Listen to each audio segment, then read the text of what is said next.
जय हिंद दोस्तों, मैं राजकुमार आप सभी का स्वागत करता हूं ज्ञानपीठ जीके पॉइंट के इस यूट्यूब चैनल पर। दोस्तों आइए शुरू करते हैं एसएससी जीडी का एक और मॉक टेस्ट। और इससे पहले मैंने 5 मॉक टेस्ट अपलोड किए हैं और ये छठा मॉक टेस्ट है और ये बहुत उत्कृष्ट कुछ प्रश्न मैंने इसमें शामिल किए हैं। तो बिना देर के शुरू करते हैं एसएससी जीडी स्पेशल एक और मॉक टेस्ट।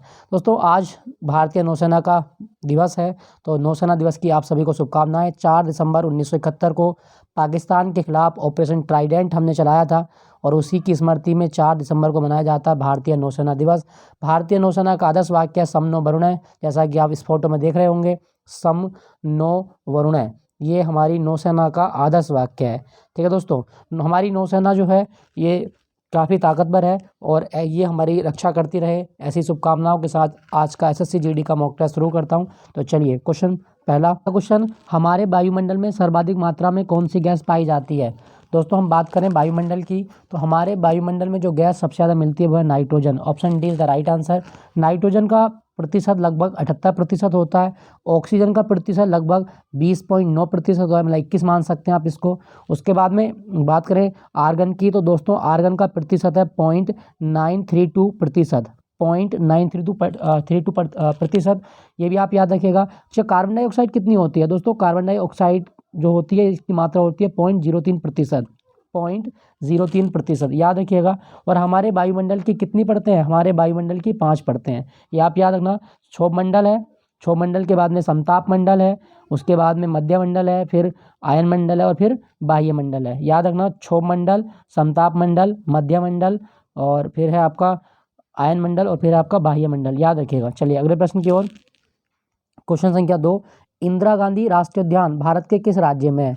तो इंदिरा गांधी राष्ट्रीय उद्यान है आपके तमिलनाडु में। ऑप्शन डी, तमिलनाडु में है इंदिरा गांधी राष्ट्रीय उद्यान। दोस्तों तमिलनाडु में एक नेशनल पार्क और है जो आपको याद रखना है, वो है आपका मुकुर्थी नेशनल पार्क। इंपॉर्टेंट है कि मुकुर्थी नेशनल पार्क भारत में कहाँ पर है, तमिलनाडु में। इसके अतिरिक्त तमिलनाडु में आपको मिलेगा Guindy national park, Guindy Guindy national park, ये भी तमिलनाडु में है। मन्नार की खाड़ी नेशनल पार्क कहाँ पर है, तो मन्नार की खाड़ी नेशनल पार्क भी है तमिलनाडु में। मन्नार की खाड़ी national park Tamil Nadu, very important, ये भी आप याद रखिएगा। ठीक है दोस्तों, और मन्नार की खाड़ी नेशनल पार्क में भारत का पहला डुगोंग रिजर्व भी बना था, ये भी आप याद रखना। भारत का पहला डुगोंग रिजर्व कहाँ पे बना था, तो जवाब होगा मन्नार की खाड़ी तमिलनाडु। दोस्तों हम बात करें तमिलनाडु की, तमिलनाडु का एक डांस है भरतनाट्यम, बहुत फेमस डांस है, क्लासिकल है। तो भरतनाट्यम डांस कहाँ पर प्रसिद्ध है, तमिलनाडु में। तमिलनाडु का एक और डांस है करगम और कुम्मी, ये भी बहुत फेमस है। करगम और कुम्मी कहाँ के डांस है, तमिलनाडु के। ठीक है दोस्तों, यहाँ पे लिखा गया आपका उत्तर प्रदेश, तो उत्तर प्रदेश में एक ही नेशनल पार्क है और वो है दुधवा। दुधवा नेशनल पार्क लखीमपुर खीरी जिले में है, ये भी आप याद रखिएगा। अच्छा, कर्नाटक की बात करें तो कर्नाटक में नागरहोल टाइगर रिजर्व और Bandipur tiger reserve, Nagarhole tiger reserve और बांदीपुर टाइगर रिजर्व, ये दोनों कहाँ पर आपके कर्नाटक में है, Bandipur tiger reserve, very important. और बन्नरघट्टा नेशनल पार्क कहाँ पर है, तो कर्नाटक में बन्नरघट्टा नेशनल पार्क, ये भी आप याद रखिएगा। दोस्तों कर्नाटक के कुछ डांस हैं बड़े फेमस, जैसे यक्षगान बहुत इंपॉर्टेंट है आपके लिए, तो यक्षगान, ढोलू कुनीथा बहुत आता है एग्जाम में, ढोलू कुनीथा। ढोलू कुनीथा कहाँ का डांस है, कर्नाटक का। और कर्नाटक का एक डांस आप और याद रखना, भूता कोला। भूता कोला डांस किस राज्य का है, तो भूता कोला डांस है कर्नाटक का, ये भी आप याद रखिएगा। बीरागासे भी होता है और कुरगा भी होता है कर्नाटक में। यहाँ पे ऑप्शन में लिखा गया महाराष्ट्र। दोस्तों महाराष्ट्र में जो नेशनल पार्क है वो है आपका Chandoli national park, very important. Chandoli national park कहाँ पर है, महाराष्ट्र में। और कौन सा है, तो महाराष्ट्र में गूगामल नेशनल पार्क भी है, गूगामल नेशनल पार्क, ये भी बहुत आता है एग्जाम में, गूगामल नेशनल पार्क। और इसके अतिरिक्त आपको मिलेगा Tadoba, Tadoba Andhari national park. Tadoba national park कहाँ पर है आपका, तो ये है आपका महाराष्ट्र में, तड़ोबा अंधेरी नेशनल पार्क। ठीक है दोस्तों, और संजय गांधी नेशनल पार्क भी है महाराष्ट्र में। दोस्तों महाराष्ट्र के कुछ डांस हैं, जैसे लावणी बड़ा फेमस डांस है महाराष्ट्र का। लावणी के बाद में तमाशा डांस किया जाता है महाराष्ट्र में। तमाशा के अतिरिक्त पोवाड़ा होता है आपका, महाराष्ट्र का ही डांस है पोवाड़ा। पोवाड़े के अतिरिक्त कोली डांस, कोली डांस भी आपका कहाँ किया जाता है, महाराष्ट्र में। और धनगरी गाजा, ये डांस कहाँ होता है आपका, धनगरी गाजा भी होता है आपका महाराष्ट्र में, याद रखना इंपॉर्टेंट है। ठीक है दोस्तों, चलिए अगले प्रश्न की ओर। क्वेश्चन संख्या 3, विश्व विरासत दिवस कब मनाया जाता है, तो विश्व विरासत दिवस होता है दोस्तों 18 अप्रैल को। Option C is the right answer, विश्व विरासत दिवस 18 अप्रैल। दोस्तों यहाँ पे लिखा गया है 24 अप्रैल। भारत में पंचायती राज दिवस कब मनाया जाता है, तो राष्ट्रीय पंचायती राज दिवस मनाया जाता है 24 अप्रैल को। Very important. पंचायती राज दिवस 24 अप्रैल। और यहाँ पे क्या लिखा 23 जून। ओलंपिक दिवस कब होता है? ओलंपिक दिवस मनाया जाता है 23 जून को। ओलंपिक दिवस 23 जून। अच्छा, आपके लिए क्वेश्चन है कि अंतर्राष्ट्रीय ओलंपिक समिति का मुख्यालय किस शहर में है? ये कमेंट में लिख के बताना है। आईओसी का मुख्यालय कहाँ पर है? चलिए अगले प्रश्न की ओर चलते हैं। निम्नलिखित में से कौन से देश में आल्पस श्रेणी का विस्तार नहीं है? दोस्तों आल्पस श्रेणी, ये जो आल्पस पर्वत है यूरोप में है, तो इनमें से कौन सा देश नहीं है इन ऑप्शन के अनुसार? तो इंग्लैंड, जर्मनी, ऑस्ट्रिया, फ्रांस। तो इसमें से इंग्लैंड में आल्पस श्रेणी का विस्तार नहीं है। ये आप याद रखिएगा, इंग्लैंड जो है वो आल्पस श्रेणी में नहीं आता। आपको एक मैप दिखाता हूँ, तो ये देखें आप, तो ये फ्रांस है, स्विट्जरलैंड, लिechtenstein, ऑस्ट्रिया और स्लोवेनिया, ये आपकी आल्पस रेंज है। ये जो आपका ऑरेंज कलर का आप भाग देख रहे होंगे, ये भाग, ये आपका आल्पस रेंज है। तो कौन कौन से देश हैं? फ्रांस, स्विट्जरलैंड, लिechtenstein, ऑस्ट्रिया और स्लोवेनिया। और आल्पस के दक्षिण में आपको कौन सा सागर मिलेगा? आल्पस के दक्षिण में मिलेगा आपको मेडिटेरियन सी। याद रखिएगा, मेडिटेरियन सी। और यहाँ से देखो आल्पस के जो पूर्वी हिस्सा है, यहाँ पे मिलेगा एड्रियाटिक सागर, एड्रियाटिक सी, ये आप देखेंगे। तो ये आपका कौन सा है? एड्रियाटिक। और ये है आपका मेडिटेरियन। Very important. तो कौन सा देश नहीं लग रहा है यहाँ पे? इंग्लैंड नहीं लग रहा। ठीक है, सही जवाब क्या होगा? इंग्लैंड। इंग्लैंड में आल्पस श्रेणी का विस्तार नहीं है। दोस्तों आपने राइन नदी का नाम सुना होगा। राइन नदी जो निकलती है ना, वो आल्पस श्रेणी से निकलती है। याद रखना, आल्पस श्रेणी के पश्चिमी हिस्से से जिस नदी का उद्गम होता है वो है राइन नदी। जर्मनी में बहती है और इसे कोयले वाली नदी भी कहा जाता है। Very important. अगले प्रश्न की ओर चलते हैं। क्वेश्चन संख्या 5। इसमें कहा गया कि निम्नलिखित में सामान्य परिस्थिति में वृक्ष के पत्तों की सरसराहट का डेसिबल स्तर कितना होता है? तो वृक्ष के पत्तों की जो सरसराहट है, इसका डेसिबल स्तर कितना होगा? 100 डेसिबल। याद रखना, 100 डेसिबल। दोस्तों डेसिबल क्या होता है? ध्वनि की तीव्रता जिस यूनिट में व्यक्त की जाती है उसको बोला जाता है डेसिबल। याद रखिएगा, ध्वनि की तीव्रता डेसिबल में व्यक्त की जाती है और पत्तियों की सरसराहट में 100 डेसिबल की ध्वनि होती है। अगला क्वेश्चन, मिट्टी की रचना सामान्यतः किस प्रक्रिया द्वारा होती है? दोस्तों मिट्टी के निर्माण की प्रक्रिया कौन सी है? दोस्तों मिट्टी के निर्माण की प्रक्रिया होती है निक्षेपण। क्या होता है? निक्षेपण। अक्षय क्या है? देखो ये कोई बड़ी चट्टान है, ठीक, एक चट्टान मान ली। ये चट्टान अपने मतलब टूट जाए और अपने स्थान पर ये टूटकर छोटे छोटे कणों में बिखर जाए। तो चट्टानों का अपने स्थान पर टूटना वो क्या है? वो है आपका अपक्षय। अब जब चट्टान टूटी तो इसमें से मिट्टी के कण एक स्थान से दूसरे स्थान पर जाने स्टार्ट हो जाएंगे, मतलब मिट्टी का कटाव स्टार्ट होना हो जाएगा, तो इसे बोलेंगे अपरदन। जब मिट्टी कटकर एक स्थान से दूसरे स्थान पर जा रही है तो इसे अपरदन बोलेंगे। और जब बड़ी चट्टान अपने स्थान पर टूट रही है तो उसको बोलेंगे अपक्षय। और मिट्टी के निर्माण की प्रक्रिया निक्षेपण। दोस्तों विश्व मृदा दिवस कब होता है? हम बात करें विश्व मृदा दिवस की, तो प्रतिवर्ष 5 दिसंबर का दिन हम विश्व मृदा दिवस के रूप में मनाते हैं। विश्व मृदा दिवस 5 दिसंबर का दिन विश्व मृदा दिवस के रूप में मनाया जाता है। वेरी इंपॉर्टेंट, याद रखिएगा। ठीक है दोस्तों। और भारत में केंद्रीय मृदा लवणता अनुसंधान केंद्र कहाँ पर है? तो भारत में केंद्रीय मृदा लवणता अनुसंधान केंद्र है आपका करनाल में। केंद्रीय मृदा लवणता अनुसंधान केंद्र हरियाणा का एक शहर है करनाल, वहाँ पर आपको मिलेगा ये केंद्र। याद रखिएगा। ठीक है दोस्तों, चलिए अगले प्रश्न की ओर। खंबात की खाड़ी निम्नलिखित में से कौन से शहरों के बीच है? दोस्तों खंबात की जो खाड़ी है गुजरात में है। और खंबात की खाड़ी में 4 नदियाँ गिरती हैं भारत की। नर्मदा गिरेगी, तापी, माही और साबरमती। इन 4 नदियों का जो मुहाना खुलता है, जो जहाँ पे गिरेंगी, वो है आपकी खंबात की खाड़ी। खंबात की खाड़ी अरब सागर में, ये आप याद रखना। और ये चारों नदियाँ जब खंबात की खाड़ी में गिरती हैं तो ये डेल्टा का निर्माण नहीं करती, डेल्टा नहीं बनाती। ये क्या बनाती हैं? एस्चुरी बनाती हैं, खड्डा बनाती हैं एक तरीके से। तो एस्चुरी का निर्माण करती हैं। तो हमें बताना है कि खंबात की खाड़ी अरब सागर से लगती है गुजरात राज्य में कौन से शहरों के बीच में? तो इसका सही जवाब होगा आपका ऑप्शन बी, भावनगर और सूरत। सूरत के बीच में खंबात की खाड़ी है। आपको एक मैप दिखाता हूँ।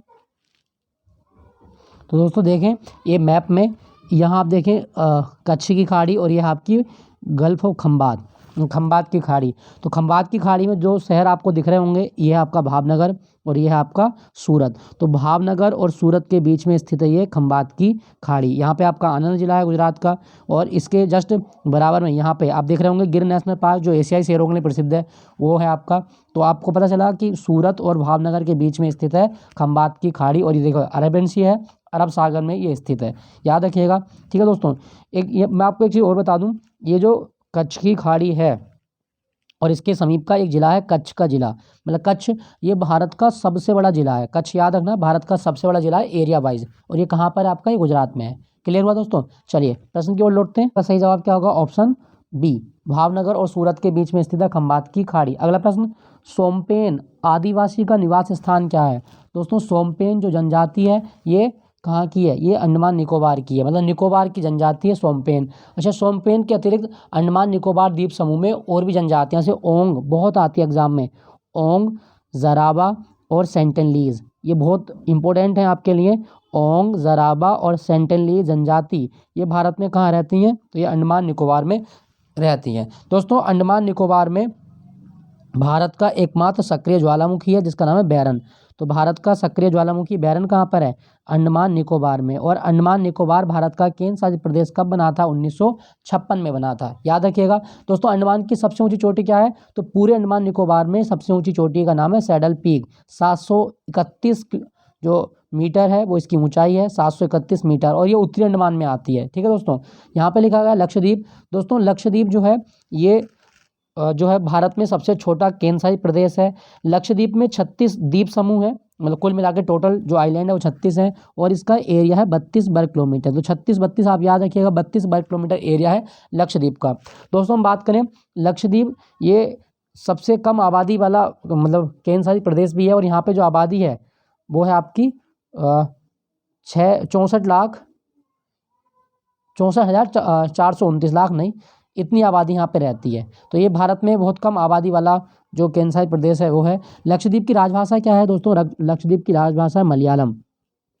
मलयालम लक्षद्वीप की राजभाषा है। लक्षद्वीप का एक डांस याद रखना, लावा, लावा डांस कहाँ किया जाता है, तो लक्षद्वीप में लावा डांस किया जाता है।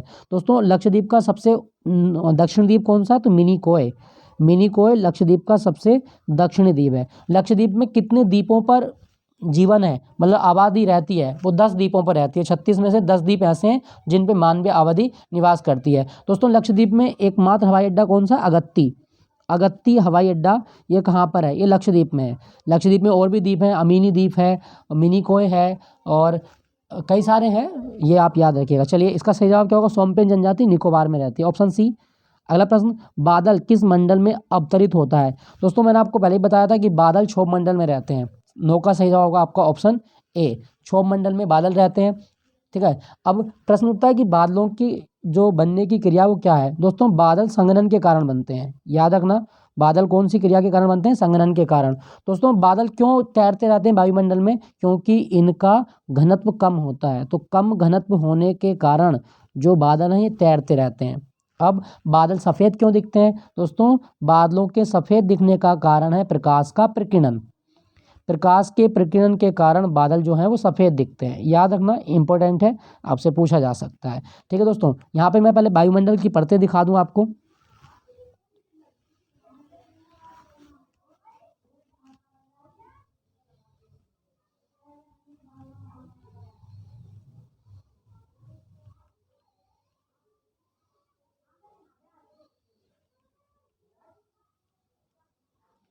तो यहाँ पे आप देखें, ये पहली परत वायुमंडल की वो है क्षोभ मंडल, कौन सी है, क्षोभ मंडल।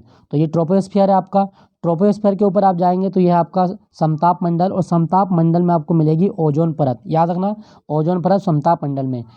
50 किलोमीटर से 80 किलोमीटर ऊपर जाएंगे आप तो आपको मिलेगा मध्य मंडल, ये आप देख रहे होंगे ये वाला सर्किल, ये मध्य मंडल है।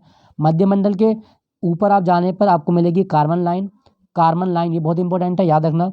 कार्बन लाइन के ऊपर जाने पर आपको मिलेगा थर्मोस्फीयर, मतलब आयन मंडल, 80 से 700 किलोमीटर की ऊपर है थर्मोस्फीयर। अब थर्मोस्फीयर के ऊपर आप जाएंगे तो थर्मोस्फीयर के ऊपर आपको मिलेगा कौन सा, बाह्य मंडल। तो ये बाह्य मंडल के बाद में यहाँ पे आपका शुरू हो जाता है अंतरिक्ष, यहाँ से अंतरिक्ष की सीमा स्टार्ट हो जाती है, एक्सोबेस है, अंतरिक्ष की सीमा स्टार्ट हो चुकी है यहाँ से।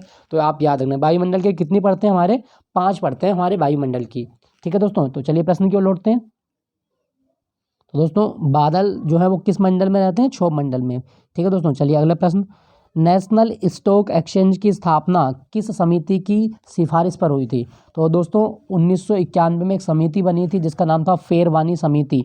फेरवानी समिति की सिफारिश पर नेशनल स्टॉक एक्सचेंज की स्थापना की गई 1991-92 में, याद रखना 1991-92।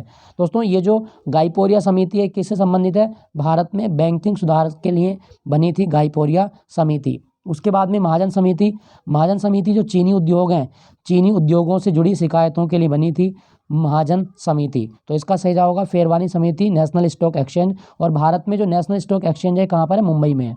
नेशनल स्टॉक एक्सचेंज कहाँ पर है? मुंबई में, याद रखिएगा। अगला प्रश्न, प्रिंसिपल ऑफ इकोनॉमिक्स पुस्तक के लेखक कौन है? दोस्तों प्रिंसिपल ऑफ इकोनॉमिक्स पुस्तक के लेखक है आपके मार्शल। इस पुस्तक को लिखने वाले व्यक्ति हैं एडम मार्शल। एडम स्मिथ, दोस्तों एडम स्मिथ की एक बड़ी फेमस किताब है वेल्थ ऑफ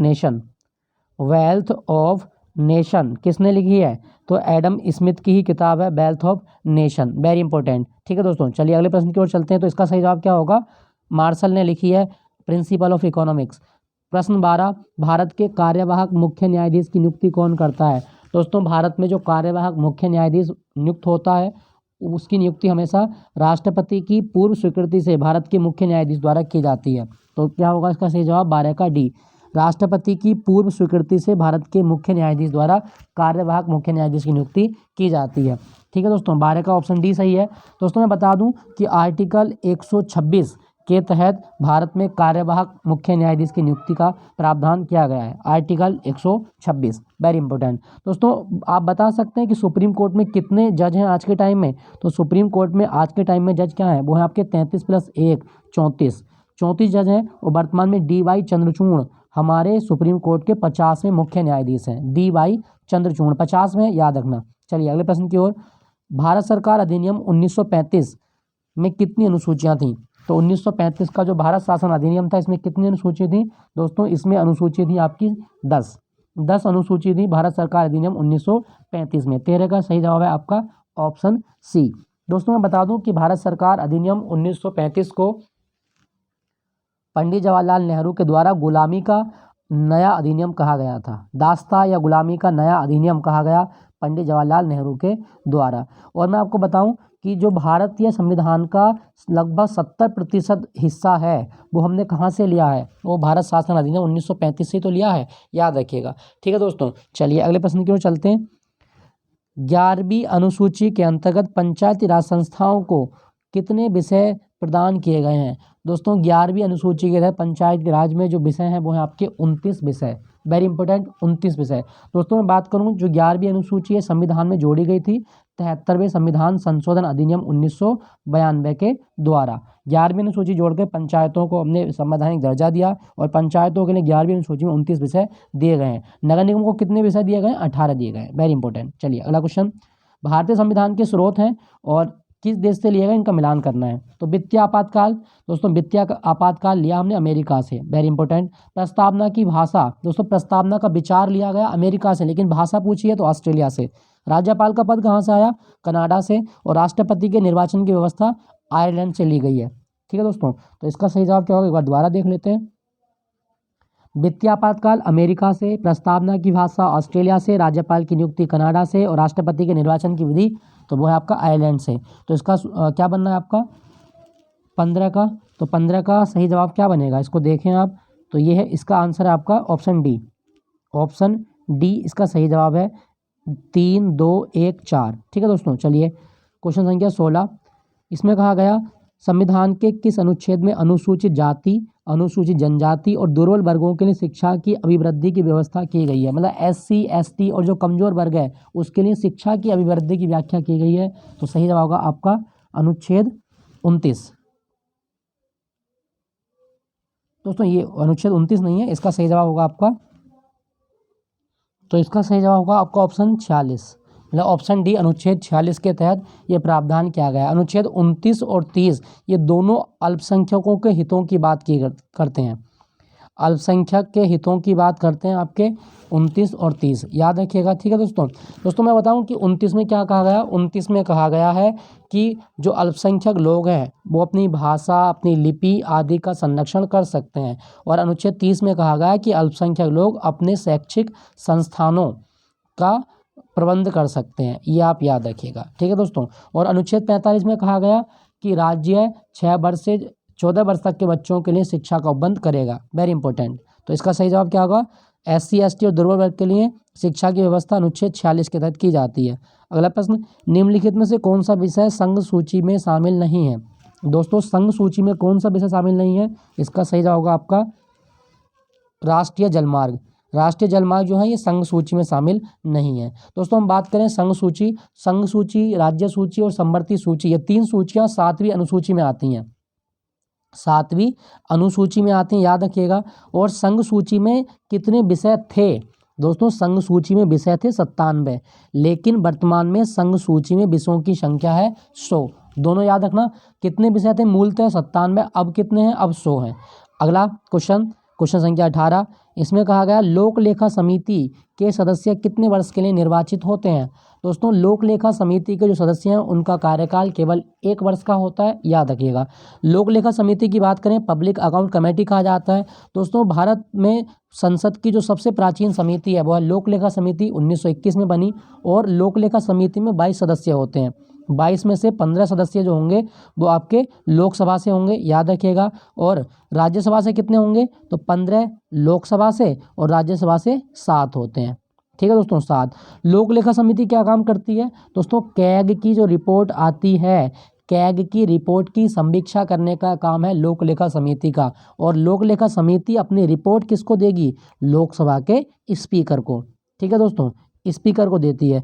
लोक लेखा समिति में कोई भी सदस्य मंत्री नहीं होगा और इसके जो सदस्य होंगे वो मतलब इसका जो अध्यक्ष होगा वो लोकसभा के स्पीकर द्वारा नियुक्त किया जाता है। याद रखना, लोकसभा के स्पीकर द्वारा लोक लेखा समिति का जो अध्यक्ष है उसकी नियुक्ति होगी और ये हमेशा विपक्ष का नेता होता है। विपक्ष का एक नेता होगा, विपक्ष का एक सांसद होगा। ठीक है दोस्तों, चलिए अगला प्रश्न की ओर। तो लोक लेखा समिति का कार्यकाल 1 वर्ष का होता है, वेरी इंपॉर्टेंट। किस संविधान संशोधन के द्वारा दिल्ली और पांडिचेरी संघ राज्य क्षेत्रों की विधानसभाओं के लिए राष्ट्रपति के लिए निर्वाचक मंडल में परिभाषित किया गया था? दोस्तों आसान शब्दों में कहें तो दिल्ली और पांडिचेरी को राष्ट्रपति चुनाव में भाग लेने का अधिकार दिया गया। कौन सा संविधान संशोधन था? तो दोस्तों इसका सही जवाब होगा आपका 70वां संविधान संशोधन के द्वारा दिल्ली और पांडिचेरी को राष्ट्रपति चुनाव में भाग लेने का अधिकार दिया गया है। वेरी इंपॉर्टेंट दोस्तों, यहाँ पे है आपका 69वां संविधान संशोधन। तो 69वें संविधान संशोधन के द्वारा दिल्ली को NCR का दर्जा दिया गया था, याद रखिएगा। 61वां संविधान संशोधन लिखा गया, तो 61वें संविधान संशोधन के द्वारा वोटिंग की एज 21 वर्ष से घटाकर 18 वर्ष कर दी गई थी, ये भी आप याद रखें। 42वां संविधान संशोधन, 42वें संविधान संशोधन के द्वारा हमने मौलिक कर्तव्य संविधान में शामिल किए और 42वें संविधान संशोधन के द्वारा हमने 3 जो शब्द हैं वो जोड़े, जैसे पंथनिरपेक्ष, अखंडता और समाजवादी। पंथनिरपेक्ष और अखंडता शब्द 42वें संविधान संशोधन के द्वारा हमने जोड़े थे और 42वें संविधान संशोधन को मिनी संविधान भी माना जाता है, वेरी इंपॉर्टेंट। चलिए अगले प्रश्न की ओर। राष्ट्रीय न्यायिक नियुक्ति आयोग की स्थापना किस संविधान संशोधन के द्वारा की गई?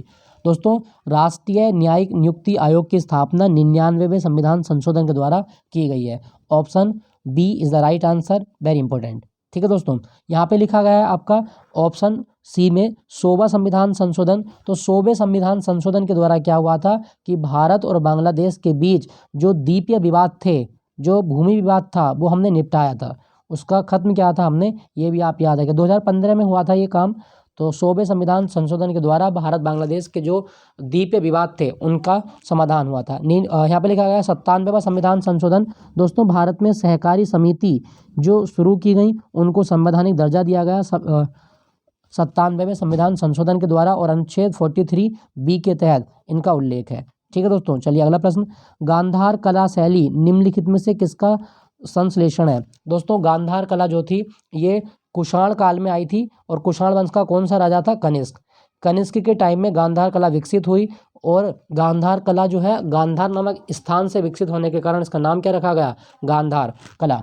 अब ये भारतीय और यूनानी कला का मिश्रण थी। किसका? एक भारतीय और यूनानी कला का मिश्रण है गांधार शैली, वेरी इंपॉर्टेंट। कनिष्क के टाइम में आई थी, याद रखना।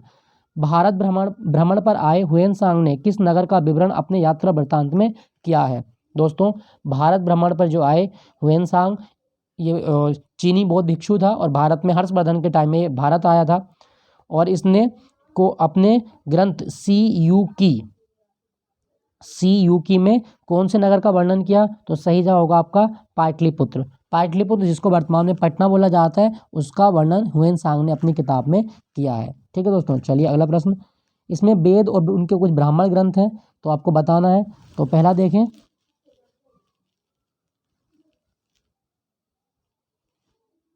चलिए ऋग्वेद का ब्राह्मण ग्रंथ क्या है हमें बताना है। दोस्तों ऋग्वेद का ब्राह्मण ग्रंथ है आपका कोशितकी। उसके बाद में यजुर्वेद का है आपका शतपथ, सामवेद का है आपका पंचविश और अथर्ववेद का आपका गोपथ। क्लियर हुआ? एक बार दोबारा देख लेते हैं। ऋग्वेद का है कोशितकी, यजुर्वेद का क्या है, यजुर्वेद का शतपथ, सामवेद का है आपका पंचविश और अथर्ववेद का आपका गोपथ। ये आप याद रखेंगे। इसका सही जवाब क्या बनना है आपका? 4 3 1 2। Option D is the right answer. ठीक है दोस्तों, चलिए ऋग्वेद जो है दुनिया का सबसे पुराना वेद है, ये आप याद रखना। नासिक अभिलेख निम्नलिखित में से किस शासक से संबंधित है? दोस्तों नासिक अभिलेख जो है ये किससे संबंधित है? 24 का सही जवाब होगा गौतम वलसरी। नासिक अभिलेख गौतम वलसरी से संबंधित है, याद रखिएगा। अच्छा, यहाँ पर लिखा गया समुद्रगुप्त भारत का नेपोलियन किसे कहा गया? दोस्तों भारत का नेपोलियन कहा जाता है समुद्रगुप्त को। समुद्रगुप्त को भारत का नेपोलियन कहा गया है। वेरी इंपॉर्टेंट, याद रखिएगा। चलिए अच्छा, यहाँ पे लिखा गया कि समुद्रगुप्त ये बीणा भी बजाते हैं, बीणा वादन करते हुए इन्हें अपने सिक्कों पर दिखाया गया है, याद रखना, ये पूछा जाता है एग्जाम में। चलिए अगला क्वेश्चन, पंजाब में अमृतसर नगर की स्थापना किसने की थी? दोस्तों पंजाब में जो अमृतसर नगर है इसकी स्थापना 1577 ईस्वी में हुई और इसकी स्थापना करने वाला व्यक्ति कौन है? तो गुरु रामदास। गुरु रामदास के द्वारा अमृतसर शहर की स्थापना 1577 में की गई थी। ठीक है दोस्तों, मैं आपको एक चीज़ और बता दूं, गुरु तेग बहादुर वही हैं जिनकी हत्या करवाई थी औरंगजेब ने। गुरु तेग बहादुर को हिंदी की चादर कहा जाता है और इस्लाम धर्म नहीं स्वीकार करने के कारण औरंगजेब ने इनकी हत्या करवा दी। गुरु गोविंद सिंह, दोस्तों गुरु गोविंद सिंह ने 1699 ईस्वी में खालसा पंथ की स्थापना की थी। ये बड़ा इंपॉर्टेंट है, खालसा पंथ की स्थापना गुरु गोविंद सिंह ने किस वर्ष की थी? 1699। अगला क्वेश्चन, निम्नलिखित में से किस राजवंश के अंतर्गत बिजारत का चरमोत्कर्ष हुआ था? दोस्तों बिजारत जो चरम सीमा पे अपने आया, ये कौन से शासनकाल में आया था? तो इसका सही जवाब होगा आपका 26 का सही जवाब होगा आपका ऑप्शन ए, तुगलक वंश। दोस्तों तुगलक वंश वर्ष 1320 ईस्वी से 1414 ईस्वी तक चला और इसकी जो स्थापना थी वो किसने की थी? गयासुद्दीन तुगलक ने की थी। गयासुद्दीन तुगलक, इसे वजीरों का स्वर्णकाल भी कहा जाता है, याद रखना। और यहाँ पे लिखा गया खिलजी वंश। दोस्तों दिल्ली सल्तनत में सबसे कम समय तक शासन किया था खिलजी वंश ने, 1290 से 1320 ईस्वी तक। ये आप याद रखना, 1290 से 1320 ईस्वी तक शासन करने वाला वंश है आपका खिलजी वंश। लोधी वंश ये दिल्ली सल्तनत का जो अंतिम वंश है वो आप याद रखें, क्योंकि लोधी वंश के बाद में मुगल काल की शुरुआत हो जाती है बाबर के द्वारा। चलिए अगले प्रश्न की ओर, अमीर खुसरो ने निम्नलिखित में से किसके विकास में अग्रगामी भूमिका निभाई है? दोस्तों अमीर खुसरो जिसे भारत का तोता या पैरट ऑफ इंडिया कहा जाता है, तो किसके विकास में? दोस्तों इन्हें खड़ी बोली का जनक माना गया है। अमीर खुसरो जो है एक खड़ी बोली के जनक हैं और अमीर खुसरो का जन्म 1253 ईस्वी में पटियाली जो कि एटा जिले में थी और ये वहाँ पर जन्म हुए थे, उत्तर प्रदेश में पटियाली 1253 में। दोस्तों जो अमीर खुसरो हैं इनके गुरु कौन थे? निजामुद्दीन औलिया। अमीर खुसरो के गुरु कौन थे? निजामुद्दीन औलिया। और निजामुद्दीन औलिया की दरगाह मतलब कहाँ पर है भारत में, ये आपको कमेंट में बताना है। निजामुद्दीन औलिया की दरगाह। दोस्तों बात करूँ अमीर खुसरो की, तो बलबन से लेकर मोहम्मद बिन तुगलक के शासनकाल को इन्होंने देखा है। मोहम्मद बिन तुगलक के शासनकाल को देखा है और कितने राजाओं के संरक्षण में काम किया? 8, याद रखना। अगला प्रश्न, निम्नलिखित में से किस भाषा में द इंडियन ओपिनियन पत्र नहीं छपा जाता था? दोस्तों इंडियन ओपिनियन पत्र उर्दू भाषा में नहीं छपता था, अंग्रेजी में, गुजराती में और तमिल में छपता था। 1903 में महात्मा गांधी के द्वारा इंडियन ओपिनियन पत्र की शुरुआत की गई थी। अगला प्रश्न, क्वेश्चन संख्या 29, निम्नलिखित नेताओं में से कौन एक विदेशी समर्थक थे? स्वदेशी समर्थक थे, कौन थे? तो 29 का सही जवाब होगा आपका ऑप्शन ए। 29 का सही जवाब है ऑप्शन ए, दादा भाई नेरोजी। ठीक है दोस्तों हम बात करें दादा भाई नेरोजी की, तो दादा भाई नेरोजी भारत के ग्रैंड ओल्ड मैन है और 1867 में सबसे पहले राष्ट्रीय आय की गणना इन्होंने की थी। भारत की राष्ट्रीय आय के बारे में किसने बताया? दादा भाई नेरोजी। और इनकी किताब भी है poverty and un British rule in India. ठीक है दोस्तों, याद रखिएगा। यहाँ पे लिखा गया आपका फिरोज शाह मेहता, इन्हें द लोयन ऑफ बॉम्बे कहा जाता है, द लोयन ऑफ बॉम्बे। किसे कहा गया है? फिरोज शाह मेहता को द लायन ऑफ बॉम्बे कहा जाता है। दोस्तों इन्होंने बड़ा इंपॉर्टेंट एक समाचार पत्र था जो वीकली छपता था और इसका नाम था आपका बॉम्बे क्रॉनिकल। बॉम्बे क्रॉनिकल ये अंग्रेजी भाषा का समाचार पत्र है और ये किसने शुरू किया था? फिरोज शाह मेहता ने। उसके बाद में लिखा गया सुभाष चंद्र बोस। दोस्तों भारत में नेताजी की उपाधि इनको मिली है और 23 जनवरी को राष्ट्रीय पराक्रम दिवस होता है, सुभाष चंद्र बोस की जयंती होती है। पराक्रम दिवस सुभाष चंद्र बोस। दोस्तों क्या आपको पता है कि भारत में सुभाष चंद्र बोस द्वीप कहाँ पर है? तो याद रखना जो अंडमान निकोबार है, अंडमान निकोबार में जो रोस द्वीप है उसी का नाम आज के समय क्या रखा गया? वो है आपका सुभाष चंद्र बोस द्वीप। तो कहाँ पर है? अंडमान निकोबार में, और ये दक्षिणी अंडमान में आता है, ये आप याद रखेंगे। अरविंद घोष। दोस्तों अरविंद घोष वही व्यक्ति हैं जिन्होंने पांडिचेरी में एक आश्रम की स्थापना की थी, ओरोविले आश्रम। पांडिचेरी में ओरोविले आश्रम की स्थापना की थी अरविंद घोष ने। इंपॉर्टेंट। अगला क्वेश्चन, आज़ाद हिंद फौज का विचार किसने सुझाया था? तो आज़ाद हिंद फौज का विचार जो सुझाया वो किसके द्वारा दिया गया? कैप्टन मोहन सिंह। दोस्तों 1942 में कैप्टन मोहन सिंह और रास बिहारी बोस के द्वारा आज़ाद हिंद फौज की स्थापना की गई और बाद में, हालांकि इसका नाम आज़ाद हिंद फौज नहीं था, इसका नाम इंडियन नेशनल आर्मी होता था और बाद में इसका नाम सुभाष चंद्र बोस ने क्या रख दिया? आज़ाद हिंद फौज रख दिया। दोस्तों सुभाष चंद्र बोस की आत्मकथा का नाम क्या है? Indian struggle. सुभाष चंद्र बोस की आत्मकथा का नाम क्या है? Indian struggle. ये भी आप याद रखिएगा। वर्ष 1938 में, वर्ष 1938 और 39, वर्ष 1938 और 39 हरिपुरा सेशन में ये कांग्रेस के अध्यक्ष चुने गए और उसके बाद में त्रिपुरी सेशन में ये अध्यक्ष चुने गए दोबारा। त्रिपुरी सेशन में इन्होंने हराया था गांधी जी के समर्थक पट्टाभी सीतारामैया को। उसके बाद में गांधी जी के साथ इनके मतभेद बढ़ गए और मतभेद बढ़ने के कारण इन्होंने कांग्रेस के अध्यक्ष पद से इस्तीफा दे दिया और जब इस्तीफा दिया तो जो सुभाष चंद्र बोस थे इनकी जगह पर कौन कांग्रेस के अध्यक्ष बने? वो थे आपके राजेंद्र प्रसाद। राजेंद्र प्रसाद और सुभाष चंद्र बोस ने फिर कांग्रेस से अलग होकर एक नई पार्टी बना दी जिसका नाम था फॉरवर्ड ब्लॉक। फॉरवर्ड ब्लॉक इसका गठन कर दिया इन्होंने 1939 में। याद रखना फॉरवर्ड ब्लॉक 1939, सुभाष चंद्र बोस। गांधी जी, इनकी आत्मकथा का नाम याद रखना my experiment with truth. My experiment with truth Gandhi ji. राष्ट्रपिता कहा जाता है इन्हें। दोस्तों 1996 में आरबीआई ने गांधी सीरीज के नोट स्टार्ट किए थे। नोट पर गांधी जी की फोटो कब से छपती है? 1996 से। ठीक है दोस्तों, चलिए अगले प्रश्न की ओर। सूची 1 को सूची 2 से मिलान करना है। इसमें आपको मिलाना है कि कुछ खोज हैं और उनका बताना है कि किसने खोज की थी। होम्योपैथी की बात करें तो सैमुअल हैनीमैन जो कि जर्मनी के थे, इन्होंने होम्योपैथी का जनक माना जाता है। बैक्टीरिया की खोज ल्यूवेनहोक के द्वारा की गई। रक्त परिवर्तन तो ये कार्ल लैंड स्टीनर और गर्भ निरोधक गोली ये पिनकस के द्वारा शुरू की गई हैं। तो दोस्तों इसका सही जवाब क्या बनेगा? एक बार दोबारा देख लेते हैं। रक्त परिवर्तन की खोज किसने की थी? तो रक्त परिवर्तन की खोज की आपकी कार्ल लैंड स्टीनर। बैक्टीरिया की खोज ल्यूवेनहोक।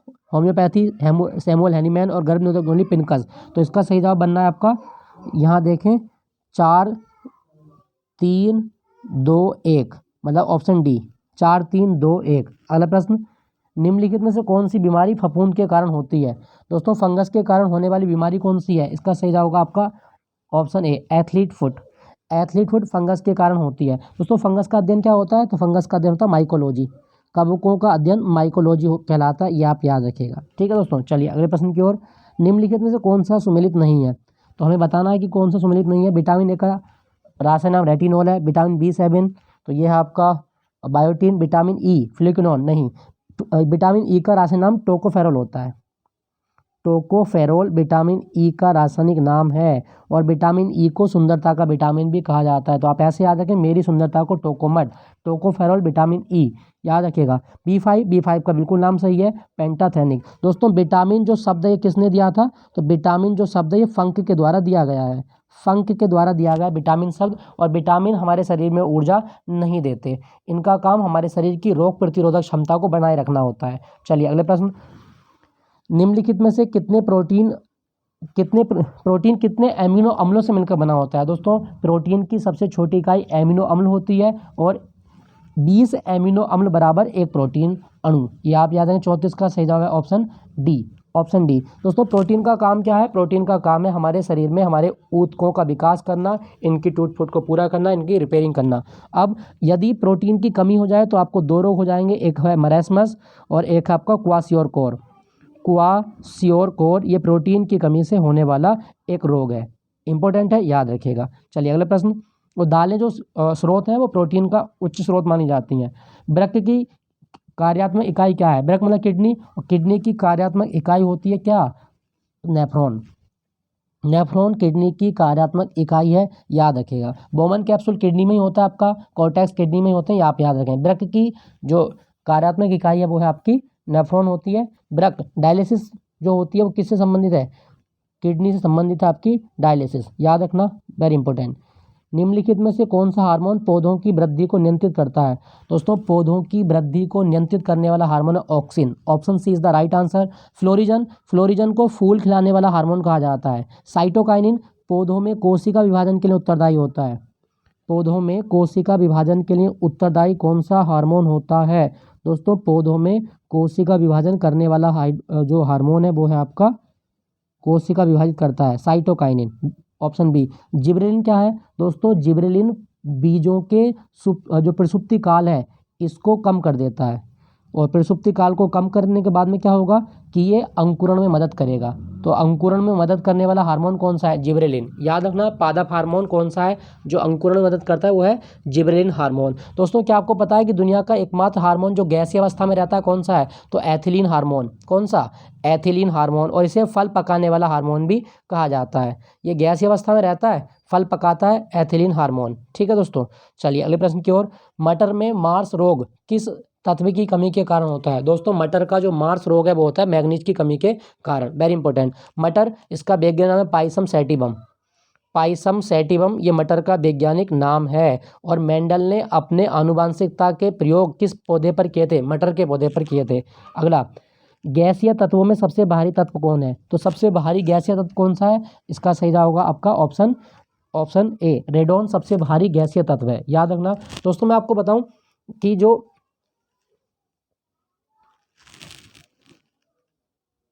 दोस्तों मैं बता दूं कि अगर आपसे पूछे कि सबसे भारी धातु कौन सी है, तो आप याद रखना सबसे भारी धातु है आपकी, और वो है आपकी ओस्मियम। सबसे भारी धातु कौन सी है? ओस्मियम सबसे भारी धातु है। सबसे हल्की धातु, दोस्तों सबसे हल्की धातु है आपकी लिथियम। सबसे हल्की धातु कौन सी है? तो सबसे हल्की धातु है आपकी लिथियम, याद रखना। आ जाते हैं इस तरह के क्वेश्चन। तो सबसे हल्की धातु है आपकी लिथियम, वेरी इंपॉर्टेंट। दोस्तों क्या आपको पता है कि सबसे कठोर धातु कौन सी है? तो सबसे कठोर धातु है आपकी टंगस्टन। सबसे कठोर धातु है टंगस्टन, वेरी इंपॉर्टेंट। और बिजली के बल्ब का जो फिलामेंट बना होता है वो टंगस्टन का ही बना होता है।